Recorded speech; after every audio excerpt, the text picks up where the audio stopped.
انا صوتي اتنبح من كتر الكلام في الموضوع ده، ومع ذلك هنقوله سريعا. انا عندي ميزان ليزر اهو. هل ده اقدر اعتمد عليه كتأكيس؟ هل ده يغني عن الخيط اللي قدامنا ده؟ ما يغنيش. وتاني وتالت، الصنايعي اللي يقول لك لو سمحت انا هشتغل بالليزر بس من غير ما اشد خيطان، قول له لا، الليزر مش اداه شد اجساد. الليزر دوره معايا ان انا بس باكد بيه ان الاجساد دي مظبوطه، ان هي فعلا زي قايمه.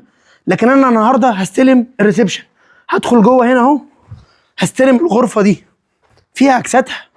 وتعالوا بقى نتكلم عن نقطه مهمه جدا. بشوف كتير صناعيه يقول لي يا باشمهندس لو سمحت انا هشد اكسين بس، يعني ادي واحد ادي اتنين بس.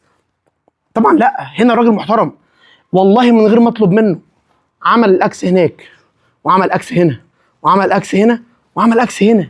ليه؟ قال لي يا باشمهندس عشان لما تيجي تقيس المسافه دي تبقى مظبوطه، تبقى مظبوطه. لان كل ما المسافه بعدت كل ما معامل الخطا زاد.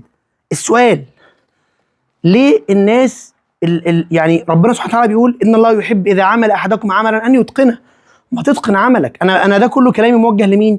كلامي موجه طبعا في صناعيه كتيره جدا في بند المحاره فوق دماغنا، ناس شاطره وناس فاهمه وناس عندها ضمير، لكن للاسف القله اللي بشوفهم. اللي اخر فيديو عملته عن المحاره لقيت يعني خش شوف الفيديو هتلاقيه فيه تعليقات كارثيه، اللي بيقول لي انت مش عارف ايه والليزر يكفي، واللي يقول لي ليه كده. ما هو راجل اهو من نفسه، والله من نفسه. انا كل اللي احنا طلبناه منه عايزين تأكيس وزاوية وتربيع خيطان، وطبعا استلمنا منه في سيغورس وكل حاجه تمام، والبوقك تسلم ايده 10/10. طبعا لسه هينقلهم فوق ان شاء الله. حاجه كمان يا باشمهندس اسلام، انت ليه مش بتطرطش؟ ليه مش بتطرطش؟ بصوا يا جماعه المكان كله ما شاء الله متأكس ازاي. ليه مش بتطرطش قبل البوقك؟